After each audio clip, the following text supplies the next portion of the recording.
All right, I'm gonna start getting us up here.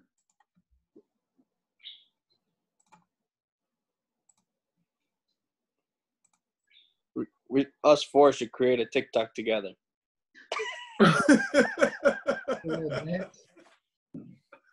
That'd be my foray into TikTok. You know, actually, Lexi might be able to do that for her. She has great editing skills. I saw a couple of the preview videos. Man, there's some great flash between one of us to the next when somebody's talking, making a comment, et cetera, et cetera. Yeah, cool. I'm not gonna lie. I'm a little hooked on TikTok. I was refusing to get on it forever. I was just like, no, this is a Gen Z thing. I shouldn't do it. And I got on it, and I'm hooked. Bro, I don't even do videos. I've done 2 videos, but I just scroll through the videos. All right, I gotta mute you all, okay? Okay. Right.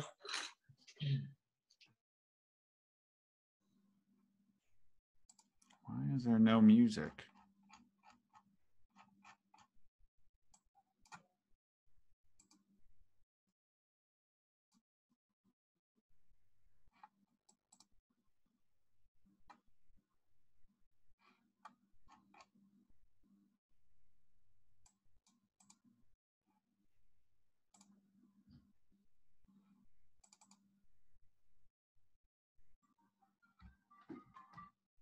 There we go.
The people cry peace, peace, where there is no peace.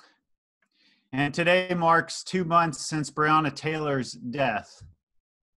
I'm Pastor Tom Arthur from Sycamore Creek, and I'm here with my 3 colleagues and friends to talk about race.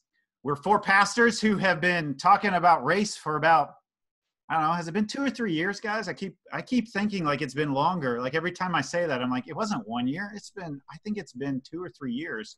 I'll say 3. We've been meeting just about every month to talk in private about race. And over the last 4 nights, we've been bringing those conversations out into the public. We don't always agree, but we have learned to respect each other and to appreciate each other's perspective and learn and grow from one another. And just in case you haven't noticed, each one of us has taken a chance to lead the conversation through these 4 episodes.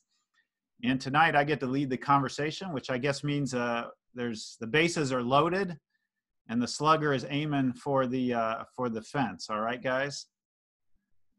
Let's see if we can hit a grand slam tonight. I'd like to talk about 2 related stories. And I'm probably going to make all of us really uncomfortable because I'm really uncomfortable talking about this. All right, you guys ready to be uncomfortable? I'm uncomfortable because right before we got on this, I looked at the Grand Ledge community, 8-hour community meeting, 8 hours.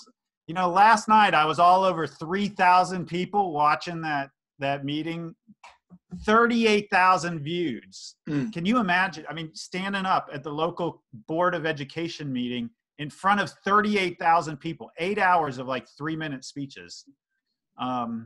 I've obviously didn't watch all of it, but I did skim through it and caught some of it. And it is what we're talking about tonight is very relevant to that. Yeah. The first story we want to talk about is Brian Metcalf, the Grand Ledge School District Superintendent, who that 8-hour meeting is really all about. I'm going to put up on the screen here the social media post that sparked this whole thing.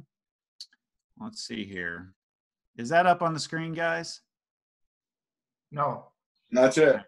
Here. Oh, here it comes. Okay, it's moving now. Now I stopped the share screen as it was just coming up. All right, here we go.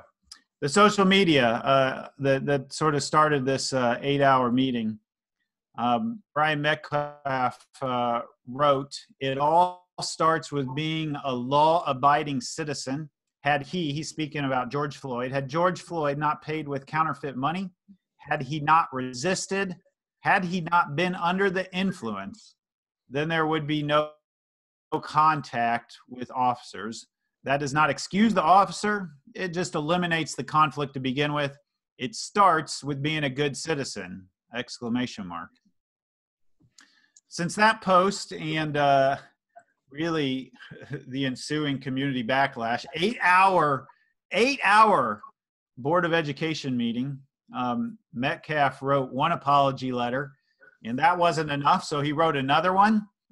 And in that second one, he said that he was going to take diversity and sensitivity training, and that doesn't seem to have saved him either. Last I heard, maybe, you all correct me if I'm wrong, that the Grand Ledge School Board has decided not to fire Metcalf because, quote, "we do not believe the statement reflects his capability to learn and grow from this matter."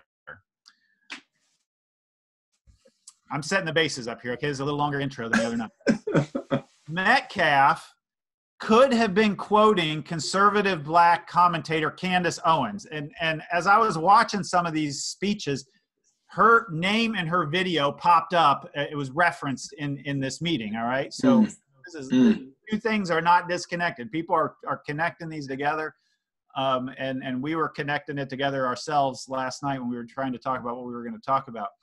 So Candice Owens posted a 20-minute video of why she doesn't support George Floyd as a Black martyr because of his lifestyle and his rap sheet, his criminal record. She spent significant time reading off that rap sheet in her 20-minute video, and I've edited it down to 3 minutes, all right? I have tried not to take these things out of context, but I feel like this gives us sort of a baseline for conversation tonight, all right? So this is not the full 20 minutes. And hopefully the screen share will work a little better this time because we're going to be watching a video. Let's see. Here we go. This is 20 minutes edited down to about 3 minutes. I want to come out and say that I do not support George Floyd and the media depiction of him as a martyr for Black America. I'm going to explain why, and I hope that some of you guys will understand where I'm coming from. Shelby Steele said that the Black community is unique from other communities. Our culture is unique from other communities because we are the only community that caters to the bottom denominator of our society. Now, let me explain what that means. It means to say that not every Black American is a criminal, not every Black American is committing crimes, but we are unique in that we are the only people that fight and scream and demand support and justice for the people in our community that are up to no good. For whatever reason, it has become fashionable over the last 5 or 6 years for us to turn criminals into heroes overnight. First and foremost, George Floyd at the time of his arrest was high on fentanyl and he was high on methamphetamine. Now, barring all of that, nobody thinks that he should have died during this arrest, but what I find despicable to be is that everyone is pretending that this man lived a heroic lifestyle when he didn't, and I want to talk about what his lifestyle was leading up to this moment and why I refuse to accept the narrative that this person is a martyr or should be lifted up in the Black community and that we should be buying t-shirts with his name on it, okay? You can say the media is portraying it like he was just getting his life together after, being released in 2014 following that incident. He was just getting his life together and moved and was going to start afresh. I'd like to believe all of those things, and there's a gap, and he never got in trouble for 5 years until this incident when the police were called on him again. But you are defying common sense to believe that this person suddenly became an exemplary character but happened to be high on fentanyl and methamphetamine and trying to use a bill, a fake bill, to purchase something. In my opinion, George Floyd was a criminal. He was a criminal. And just because he was a criminal doesn't mean he deserved to die at the knee of a police officer. But it does mean that I am not going to play a part of the broken Black culture that always wants to martyr criminals, who wants to pretend they were these upstanding human beings that just wanted to help society. You want to know the best way to avoid not being brutalized by a police officer is to limit the amount of encounters you need to have with them, especially when it comes to violent crimes. Okay? I am not going to stand for this continual bottom-feeding narrative of us martyring people that have had 5, 6, 7 stints in prison and then pretending they were upstanding heroes to our community. It's bullshit. I'm a big believer that no matter what color you are, you do stupid things, you win stupid prizes. Okay? Oh my goodness. All right. All right. I want to reiterate that I edited that down. Okay. And because the video is the audio is really solid on that, but we're making my computer and my internet work overtime here. The video is so choppy. You really couldn't see the cuts there well, that it didn't look like there had been something edited, but go. So I'm sure I try not to take it out of context, but go watch her full 20-minute video to get the full context. All right. There are so many things, that we could talk about between Metcalf and Candice Owens. And there are so many pitfalls of being both sexist and racist towards a conservative Black woman.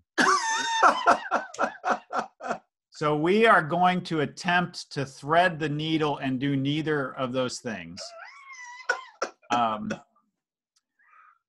What I really want to zero in on is what's often called the myth of the perfect victim. And because we're pastors, I'd like to come at this from a biblical perspective, all right? So Curt, let's just tear the Band-Aid off and get the conversation going. How significant is someone's past history or the rest of their lifestyle for defending an injustice done to them? Tell us. There was one perfect martyr. There was one. And everyone else has fallen incredibly short of that. Everyone else has an equality in that we're all sinners.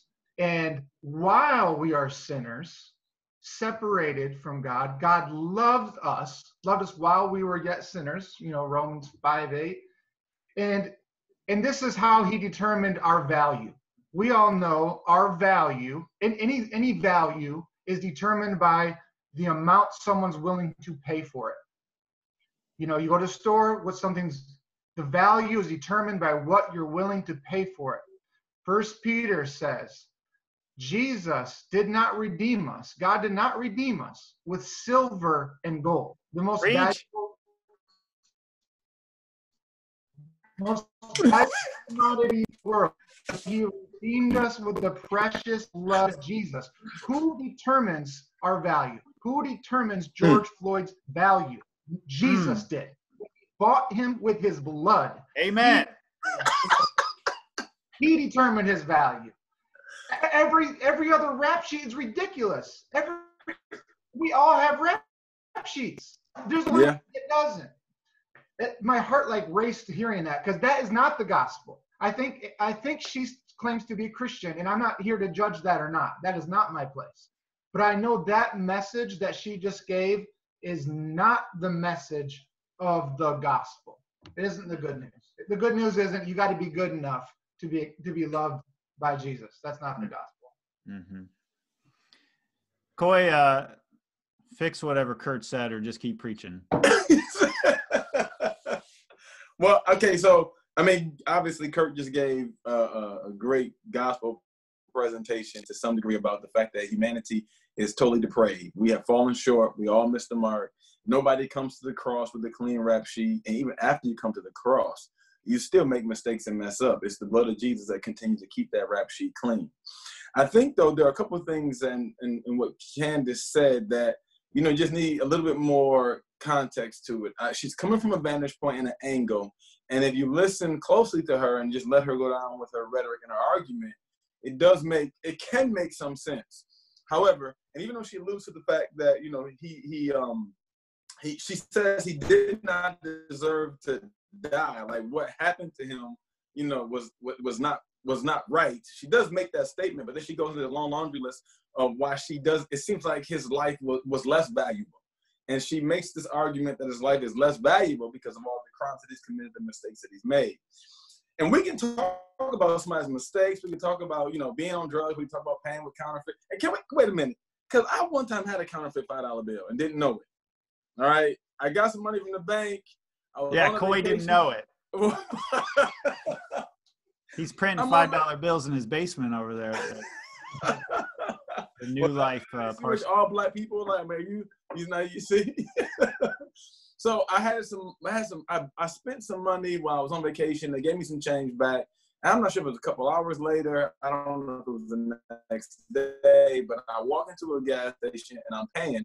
And the guy behind the counter, when I give him his $5 to get some candy or something, he's like, "Hey, hold up, man." I think this is real.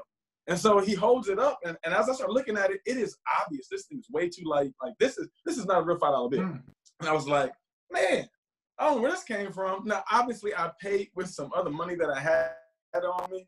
And because it was just $5, I didn't trip. It was just $5. And so even though I felt like I was robbed because somebody gave it to me, and that means I lost $5. In that moment, I had no idea it was a counterfeit bill until I was talking to the guy behind the counter. That being said, I'm not saying George Floyd knew he had a counterfeit bill. He didn't know. At this point, I think it's still alleged that it was him. I don't know that we know it was him for sure, do we? Does it matter? Well, I mean, because that's what initially got the police called. So, I mean, if you're making the argument that part of the reason why he was even in this situation is because he broke the law, right? Then sure, if he broke the law, that's what initially created this altercation. You're going to look at his rap sheet. You look at anybody's rap sheet. They got something in their past. So when she talks about, you know, she doesn't want to, she's trying to make this parallel of not making him a martyr, but at the same time, she's slandering him the whole time, almost as if insinuating that he deserved what he got. Because if you see the full 20-minute video, it kind of leads you down that path, even though she never explicitly says it and tries to say, or at least does say, that she doesn't think this should have cost him his life, or say what happened to him was wrong. But it's almost like after she goes through her rhetoric and her rant, it's almost like she's justifying the fact that he deserved to die. Like, he really wasn't fit to live. And that part that's wrong. It's wrong. Yeah. Luis, you want to add anything to that? Well, am I going to the Nope. No, not yet. I got a video before we get to that. Okay. Another video. All right. I have nothing else to add. Okay. Hey, let me say something too. He can cede his time back to Coye. He does concede. If you watch the video, something else she talks about is not making George Floyd a martyr. And I don't think the community has tried to make him a martyr. I think what they've tried to do is just acknowledge and bring more recognition to his death, that isolated event. And I think that's what people are kind of memorializing, or that's what people are kind of using as a way to bring some attention to what took place. And she is associating this with, oh, he's a martyr for the Black community. We didn't choose George Floyd.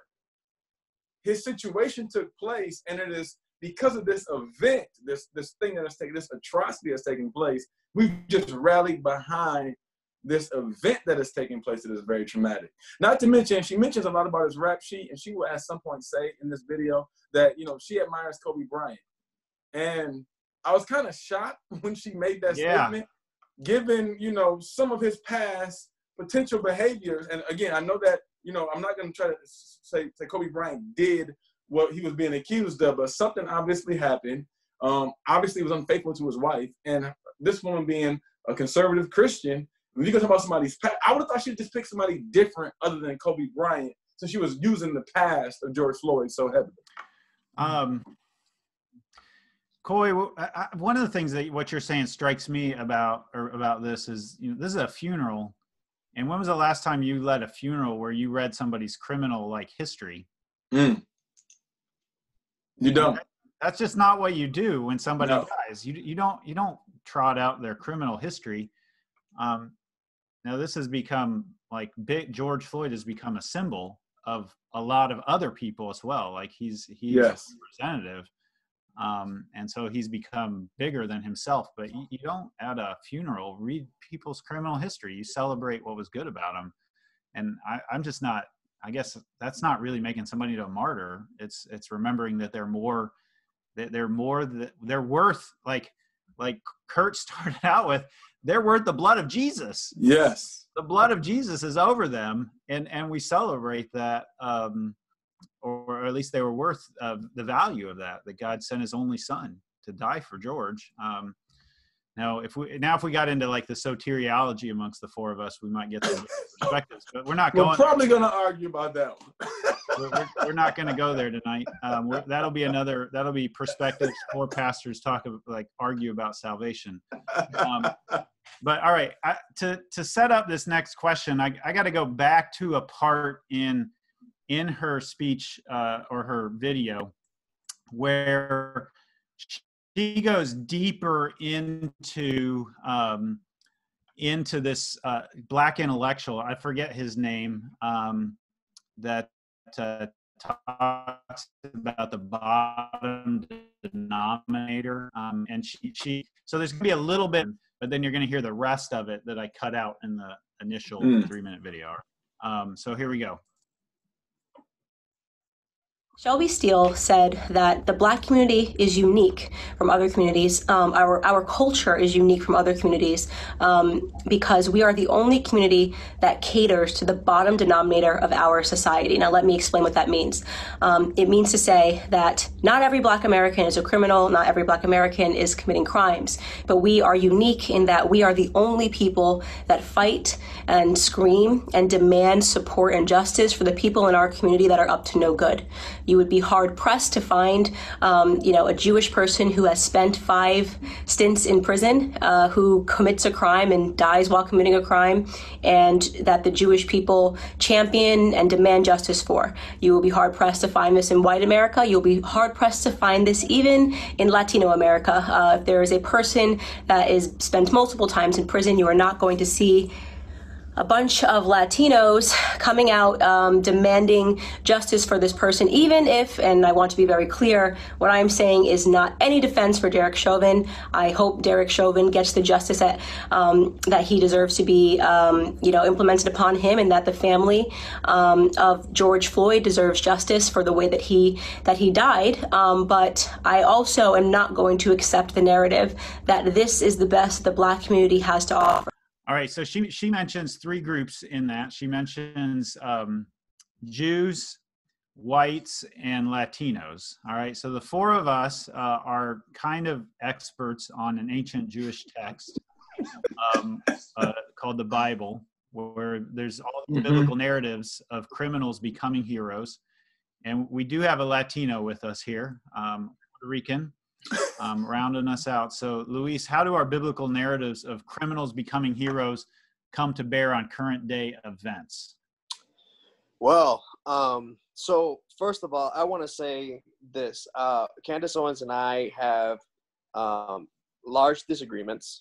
I disagree with her in pretty much every level, but I want to say a big but. I do respect her. The reason why I do respect her is because she is an expert in calling out the Democratic Party's BS. The reason why I say that, and I know I could get in trouble for this, but the reason why I say that is because I think that liberals and the Democratic Party need to really look inside of them when it comes to racism too. There's plenty of racism in the Democratic Party, and there's plenty of racism in the, in liberalism. That being said, I do respect her. I disagree with her on many issues. When it comes to this particularly, in the Bible, everything she said in that was just not true. The Jewish people have high respect and make a hero out of David, out of Moses. Moses was a murderer. He killed 2 Egyptians. David was a rapist and a murderer. Saul killed his thousands, and David killed his what? His tens of thousands. Okay? Tens of thousands. So he wasn't just a murderer, but you can make an argument that he was a serial killer. Okay? So so that's just, that narrative is just not true. You true. called David a serial killer? You just called David a serial killer. Well, I've never heard that out of a preacher's mouth before. When was the last time he started out calling him a rapist? Well, when was the last time you killed tens of thousands of people? I mean, but keep in mind, there's a difference between war and murder, like killing and murder. But go ahead, Luis. Go ahead. I'm sorry. Killing is killing. I mean, and maybe you and I can differ in that. Killing is killing. Whoa, okay. I see we're going to have a perspectives on war sometime. We definitely are. He was seen as the warrior, right? And, in Latino America is full of people that we put heroes. I could only speak, Pancho Villa is one guy in Mexico, okay, who murdered a whole bunch of people. Yeah, he's a hero. Lolita Lebron in Puerto Rico, Lolita Lebron and several others tried to commit a terrorist attack against the United States President Truman. Okay, hero, right? Because of specifically in the Independent Party in Puerto Rico. So that's just not true. And we have to really think about, and it goes back to, the perfect victim, right? It goes back to that narrative of the perfect victim. And the truth is that none of us are perfect. And this is another thing when it comes to the police situation and the systemic oppression, particularly for addicts. I had the privilege to work at a drug assisted facility here in Lansing. And let me tell you, some of the best people I've ever met in my life were addicts. Some of the most wonderful people that I've met in my life were people who struggled with drugs. We have criminalized them. That's good. Right? Instead of getting them the help that they need, we've arrested them and we've put them behind bars. So when I hear somebody, and we know that the poor, and this is the issue that I have with conservatism and the Republican Party, is that what I have issues with that party particularly is that we don't look after the poor, right? They have issues with the poor, and we criminalize the poor. Did you know, and this is something that is not mentioned here, but did you know that George Floyd was in Minneapolis in a discipleship program for job placement? He might have not had his life together. He might have been high. I get it. You know, like, but there was still an injustice made. And that's the problem. The problem is that there's all kinds of smoke screens. There was even saying that George porn video.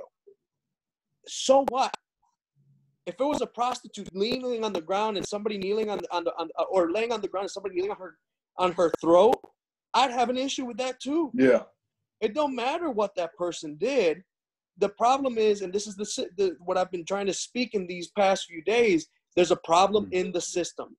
And we saw yesterday with Sean Holland that we were able to finally get to the health department to say that racism is a health crisis, right? So this is a systemic thing. And by bringing up somebody's dirty laundry, even Martin Luther King Jr., who we love and care for, if we look back in the things that he was accused of, and it might have been true that he struggled with the ladies. Does it discredit everything else he says? And we can make an argument for that maybe, but it doesn't. What he fought for is what he fought for. And no matter what his rap sheet was, and no matter what his background was, he could have been whatever it was. And again, her argument in particular, and I don't want to stray away from her argument. Her argument in particular is, should he be made a martyr or not? Well, if it's going to bring light into the justice system and it's going to bring light into fixing the justice system, us Christians, we can't be hypocrites. We cannot be hypocrites. We cannot say, oh, well, that criminal go over there, when we praise a whole bunch of criminals in the Bible. Wow. We do. I think it's important for us not to be hypocritical, because we've learned to say David had the heart of God. And Moses, right, he was greatest the prophet. Torah, right? Like, right, the prophets. There are all kinds of different things. We've learned, and these were people that committed atrocious things. David killed his best friend so he could sleep with his wife. Come on now. Don't tell me that the Jewish people don't have criminals that they praise. Don't tell me that. That's not true. It's just not true. Yeah. If she was saying the truth, it'd be a whole different story. But it's just not true. Yeah.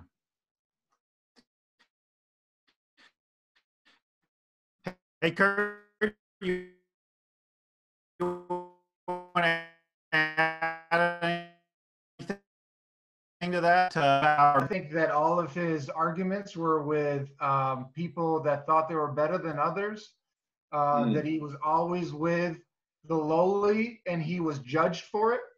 He was with tax collectors. He was with prostitutes. He was with crooked people. Tax collectors were essentially empowered crooks. These guys were like mafia. They would shake you down. They were, and Jesus is calling people in the trees like, hey, hang out. Let's share a table together. And Candice, I wrote it down when it was just showing. She said, we're the only community that fights for people who are up to no good. Like, I think that was the entire intent of Jesus to come, is to fight for people who were up to no good. Yeah. Wow. The antithesis of the gospel. Like, Curt, you're winning the soundbite score tonight. The only perfect martyr, and he came to fight for people with no good. Yeah. That's good stuff. That'll preach. Yes, it will. Hey, Coye, you want to add anything to this conversation about our Actually, I really think what has been said is really, really good. I just really think that from Candice's perspective, again, she's trying to make this case of why he should not be a martyr and why we should not lift him up. And I really don't think that is what we are doing. We are acknowledging a wrong that has taken place, that has ended this man's life, and we are using it to, as you guys said earlier, to kind of represent the fact that many people have been mistreated this way. And so it's almost like this was a straw that broke the camel's back. And now we're saying, listen, we have been saying this way back when, since Rodney King, since the first video that we saw with a black man being beat by the police senselessly for no good reason. And so in this case, again, he's not a martyr, but if we want to go back to the biblical context and we look at Christianity, we have turned men and women into saints who really weren't like saint-like in a lot of aspects of their life. And so, yeah, we talk about David, being an adulterer, then being a murderer to cover up his adultery. Like, he did it to cover it up. So that, and a serial killer.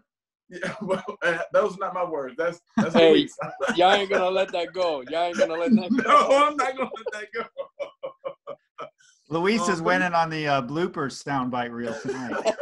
But even Paul, it's. I mean, he's constantly putting Christians in prison. He's persecuting them. He's there giving hearty approval to their or their stonings and their deaths.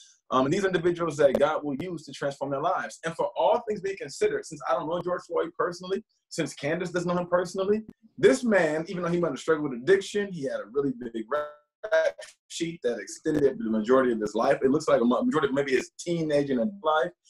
He was involved in church, and sounds like he was in a discipleship group. He was trying to get his life together. When I think about George Floyd, I think about the average, typical American in our country. Okay, I don't put him in like super elite Christian status, and I not that I want to put anybody in that, but obviously there are those who've been carrying out and walking their faith a long time. They have a level of maturity where they may not be stuck still doing some of these same things. And okay, but there are the majority of us. So if he was in a pornographic video, you know how many Christians, even spiritual leaders, watch porn? So whether you're in it or whether you're watching it, I mean, it's kind of like all the same, right? It's all sexual sin. It's all your lust. And so, I mean, what's worse, to be in the video or to watch the video? Yeah, it doesn't matter. Exactly. Yeah. I mean, has her and her husband ever sat up and watched something late at night together to get in the mood? Does that make them any better? Man, you're meddling now, Coye. Hey, I'm just saying. Because at the end of the day, when we start casting stones, when we start throwing stuff at people, you got to be really, really, really careful about not also that stone boomeranging back and hitting your glass house. And so I just see George Floyd as, a typical guy, average person. He's just making his way through life. And while he did have addiction, and that's an unfortunate thing, but I agree with Luis, I've never been addicted to anything.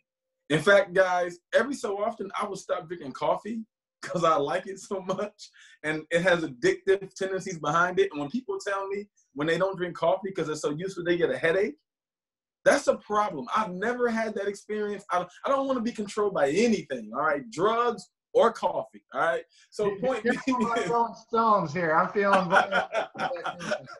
so the point being is, I think Coye is the perfect victim. No. Only because Jesus' blood covers me. So I just look at him as a typical guy trying to get his life together. And at the end of the day, what happened to him, with all the crimes he committed, with all the mistakes he made, with all the potential addictions he may have had, none of that warranted or meant that he deserved to die the way he died. So they're separate things. He deserved to die like that. That's what we're talking about. Was this incident wrong? Regardless to, even with Metcalf, regardless to why the police showed up, regardless to the addiction, regardless to his past rap sheet, he did not deserve to die like that. Bottom line. And another he's not thing, a martyr. He's not a saint. That's the reality. And another thing, many martyrs, when we look at martyrs, many martyrs die for a cause, right? They're persecuted and die for a cause. George Floyd didn't die for any cause. He wasn't trying to be the cause of the Black community. Like, there was a major injustice done. The man cried out to his mom that had died 2 years ago. Mm. you know how demeaning and his pride was on the floor and how horrible that situation was? Breonna Taylor, let's talk about Breonna Taylor's birthday today. 27 years old. She would have been 27 years old today. Imagine. Forget the whole race conversation. Just forget about the whole race conversation. Imagine you being at home, somebody tears down your door and shoots you and kills you, no matter what your color is. Right.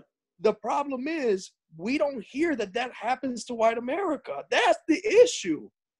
Well, we don't hear that stuff happens to white America. It happens to people of color, and specifically, because we can talk about people of color all we want,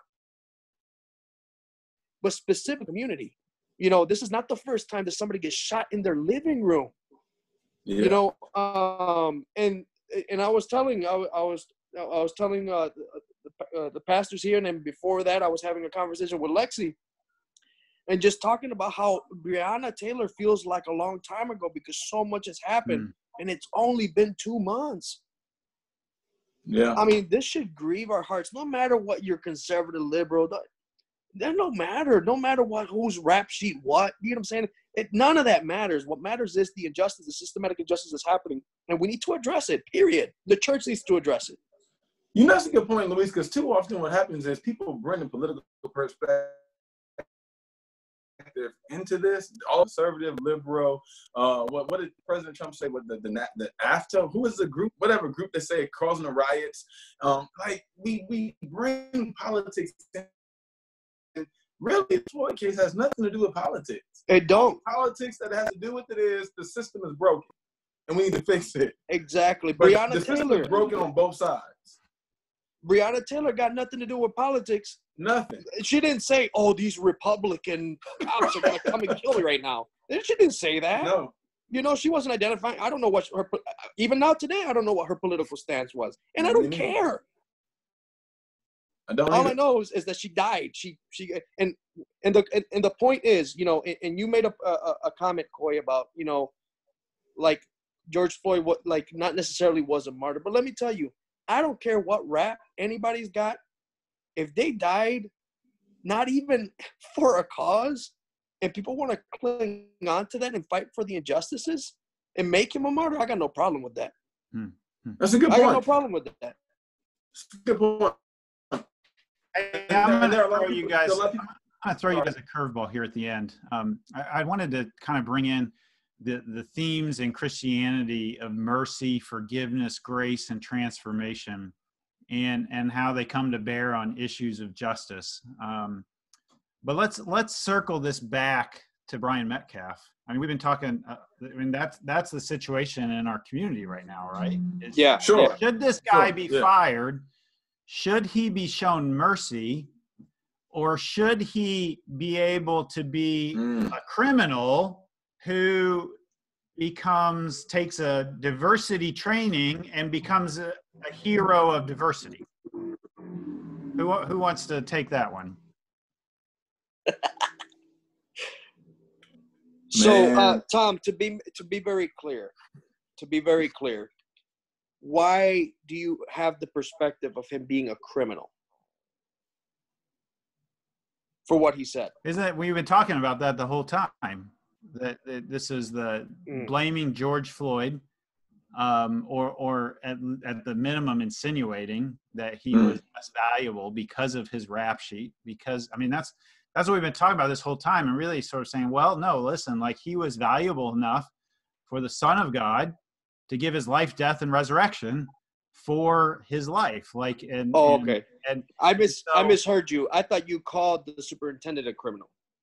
Well, I'm saying we've been talking about how like the Bible has these people who make mistakes, whether they're criminals or whether they have sin. I mean, of course, the Bible says we all have sinned and fallen short of the glory of God. Nobody measures up. You know, you're the porn star or the person watching the porn. I mean, those are both the same. Like, and we've all been there. So there's you've got Brian Metcalf, who has really, at least in his letter, said I was wrong, and I'm going to try to make amends. by learning and transforming through this. Whether he's a criminal or not. I mean, I'm not trying to, like. No, he's not a criminal. The word. I get it. I was just using criminal because we've been using. We've been talking about. Is he allowed to experience that transformation? Christianity allow that grace, mercy, transformation for him to stay in his job and to make Grand Ledge School better for it, or does he need to go? I'm going to start off because I can't hold it. I personally think he should resign. This is the reason why I think he should resign. I hold educators to a higher standard. He is an educator. He is somebody who teaches our kids.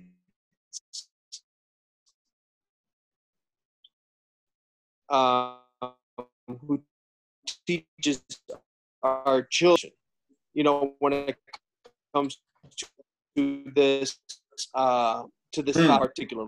And it's important. I think it's important to make a statement that Grand Ledge is not going to tolerate this.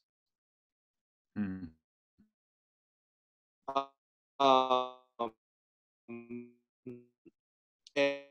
if the city, honestly, I think they take this very. I expect from an educator, somebody who has studied, somebody who knows history, somebody who is able to, dig into his education. I just hold him to a higher standard, and I feel the way. Just in case people think, okay, you're judging too hard. I hold pastors in the same. In that same standard. Why? Because pastors know pastoral care. We know pastoral care. We have went to seminaries. We have had training on pastoral care. We know what pastoral care is. And when we see people that have gone through deep trauma, we're not going to sit there and tell them, well, you shouldn't have been in that alley if you didn't want to get raped. Right? Well, the Bible says that teachers will be held to a higher standard. Yeah. Right. I don't know that it's talking about it didn't have some concept of public education the way that we do today. Yeah. But I think you're taking your cues from biblical ethics there. Yeah. That in the church, teachers are held to higher standards, and in the same way, community-wise, teachers are too. That trickles down. I mean, he is the superintendent of a district. That trickles down into his staff. That trickles down into the educators in the high school, into the middle schools, into the elementary schools. That all trickles down, and making a statement like that speaks to parents. That's making a statement like that speaks to the students, and it's important that Grand Ledge takes that seriously. Obviously, I'm not a resident of Grand Ledge, but I think they should take it seriously. Curt, what do you think? Well, I think, this guy is a veteran educator. He has his doctorate. He should be at least, I would hope, a doctorate and is a PhD, a doctorate in philosophy. You'd have a well-rounded understanding of your students. I know Grand Ledge isn't extremely diverse, but it does have some diversity. And I think if you are the head or the leader of an organization, which a superintendent is over the schools, you make final judgments. It's your job to make final judgments of what is wise conduct for your students. And so I think it's particularly problematic that he then took it upon himself to say, essentially, well, if George if he would have been a law-abiding citizen and he wouldn't have used a forgery, money, then he wouldn't have got himself killed. That is just an incredible lack of wisdom, an incredible lack of empathy, understanding. You're not thinking of your black and brown students at that point. You couldn't be. And it might have been better to just stay silent if that's what you thought. Absolutely. Yeah. And so once again, we're at a time where if Brian said this 5 years ago, it'd be ruffles. It'd be an issue, but he'd probably keep his job. He might still keep his job. I think we're now getting to the point, and I think I'm learning a lot. We got to stop having leaders of huge organizations saying completely ignorant things. Like, we can't have this. Public education, especially. Public, exactly. So it's a hard one. Let me just say this too.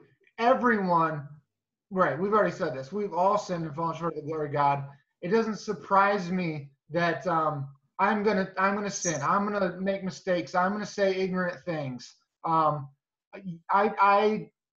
am so thankful for God's grace and mercy every single day. I am humbled before that.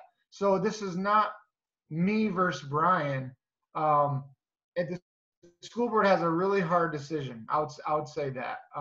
But I lean towards him. I would invite him to step down, and there's hopefully other good opportunities for him, but maybe not. Maybe, and I'm just saying this isn't probably popular. If I would just say, if someone in my church who was a pastor or leader said something ignorant, I think the biblical call is we have the ministry of reconciliation. And so I've seen God powerfully work through our messes, powerfully work through the dumbest, worst things we've done. He actually takes our weakness, and he's most powerful. His power is actually made perfect through weakness. Yeah. Well, it all comes down to Brian's sincere. I am sincerely sorry. Like, woe is me. I am a fool. I guess if I'm on the board and I see a contrite, like, forgive me, search me, I need to learn. But so I really don't know what I would do. I really don't know. Coye? It's tough.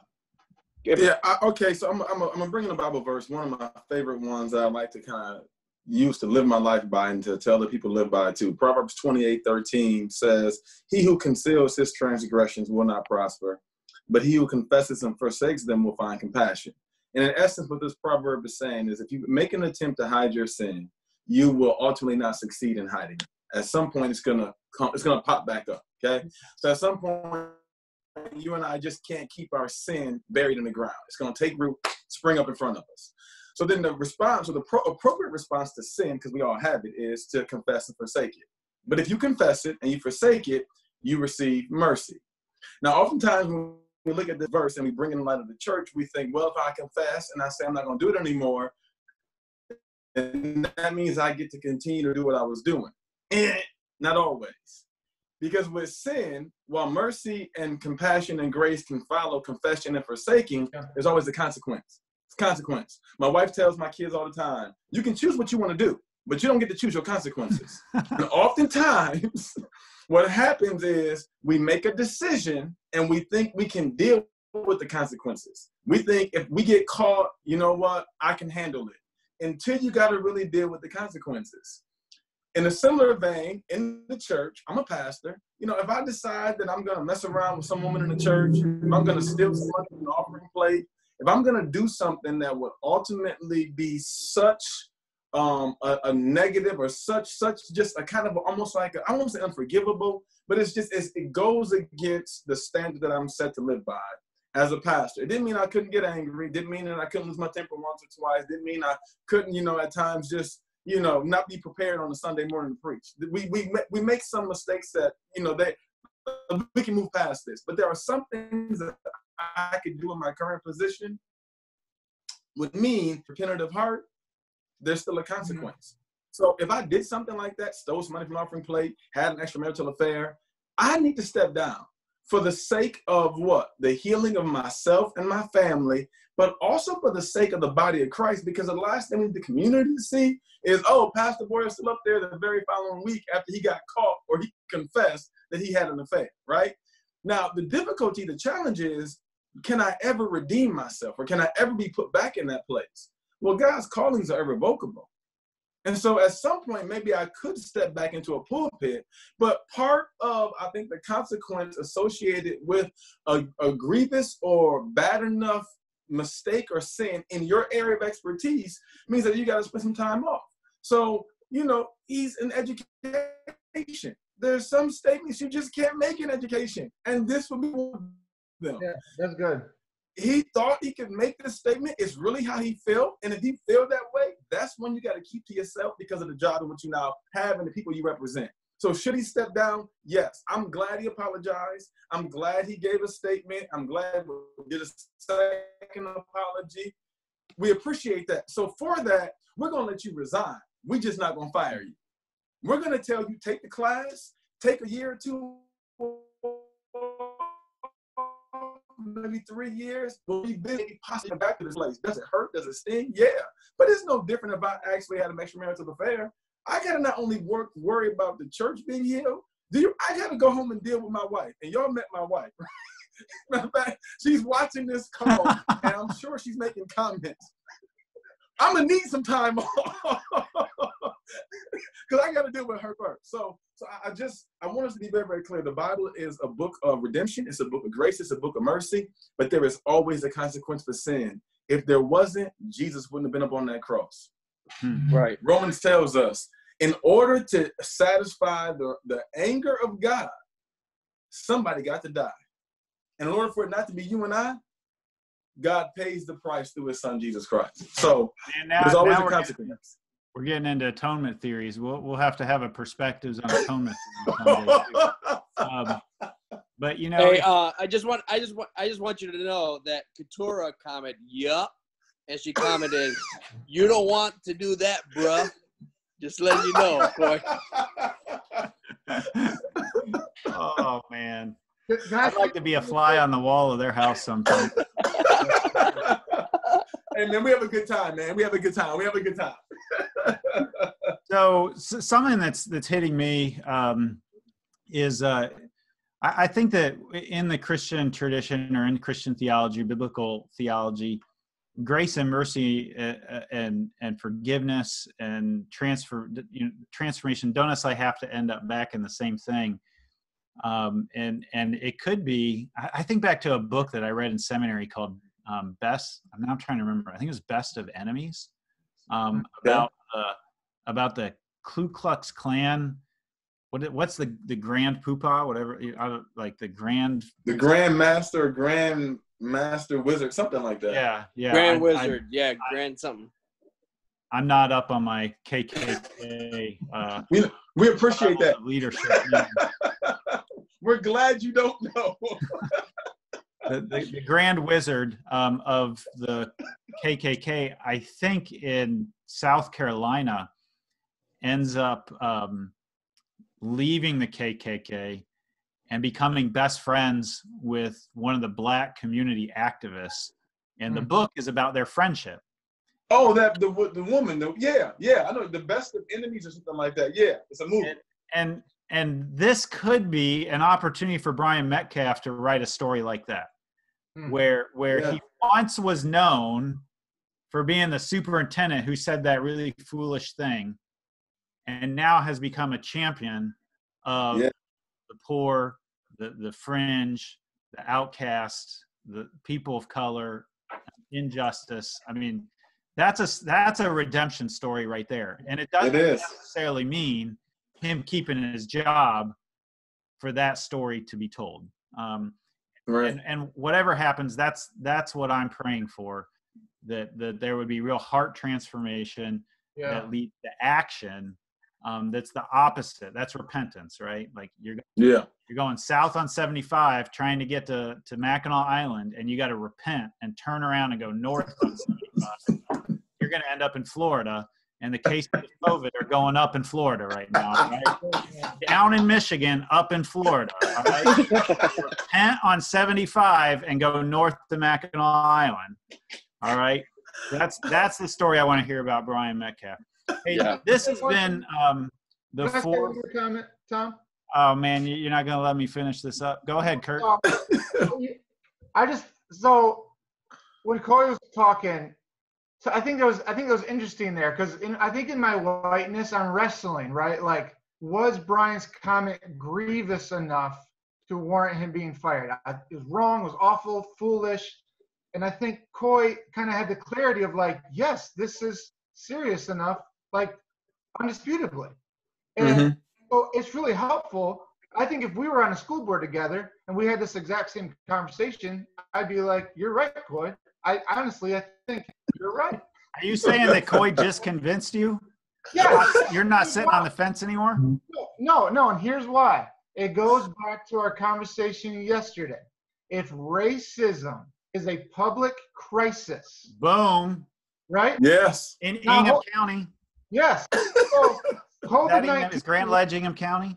What if No, I think Brian it's close enough. would have said, I think it's foolish that we're even paying attention to this COVID stuff. You know, if people just wash their hands, we could just all just get on with it and have school, and we're going to have school. That's serious to us. No, you can't do that, Brian. What are you talking about? You're putting our kids at danger here. Yeah. See, I know racism is a problem. I do. I'm on the committee here. But I don't, and I have to be reminded, even in this conversation, how serious it is. You know what? Black Lives Matter just checked another king on the board. His name was Curt. Yeah. That goes back to our conversation yesterday about what is the church's response to it being a public health crisis, racism. And Curt, that's spectacular connecting those two. I mean, you're connecting as well, because I didn't make that connection either. And we got to start making that connection, right? Yeah. This is serious stuff. It's a public health crisis. Yeah. All right. There's probably a lot more that we could say, but we're coming up on an hour. All right. So this is the fourth and final episode of Perspectives, at least this week. But the four of us, I think, have found this really soul nurturing for ourselves. It's been a rough couple of weeks and months, and it's been good for my soul to process this with you all, even if it's public rather than private. And so we're kind of curious about whether we're going to continue this or not, and we'd like to know your thoughts on that. Those of you who are diehard groupies, you're here on Friday night at like all the answer is to everyone who's watching right now. So if you would write in the comments, just give us a little encouragement on whether you want to see this continue on. It's not going to happen every night. I can tell you that. Like, we Herculean thing to get 4 nights in a row. I am here on my date night instead of with my wife. All right? Bless you. Listen. You know what? You tell your wife that we're gonna pay for y'all to go out to dinner. Okay. Well, is Luis? Is she commenting? Is she saying she making cool comments? No, Couture's commenting. Okay. Couture's like, no, I want my husband back. So we can't wife, do it every day now. My wife probably isn't even watching right now. She's taking care. Well, I don't even want to say that. That sounds sexist. She and I talk a lot about these things, but so we would love for your comments. Just give us some love if you want us to see. We may keep this going weekly, but we don't know what night that would be on. So give us some encouragement in the comments there. So maybe. Yeah, one encouraging comment that I see right now is there's a suggestion of trying to invite a female pastor on the panel. I think that would be important to at least, invite a female pastor on the panel, because I think their perspective is important. If we're going to continue making this public, I think it's important. Yeah. I think when you got to get something going, and the four of us have been having this conversation, and we're able to perform because we practiced. Right. And so, you start with that. Yeah, but I think you're right. There's been a lack of a female voice in this. Female voices. There's some diversity that's certainly not represented. So whoever made that comment, props to you. So maybe watch future episodes next week, possibly once a week. Friends, until then, be well and do good.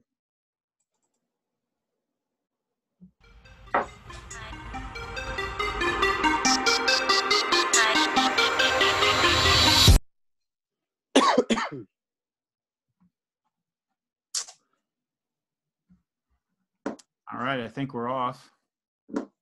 Yeah, I think. Yeah, we're off. Lag, so Facebook keeps. It's like Facebook is a time machine looking back. Like 20 seconds. Yeah, we're off now. We are. Yeah. Lexi is still recording though, so I'll stop. maybe she's trying to get like the real private conversation. Behind the scenes. Well, Yeah, no, we don't need any of that. After the public conversation.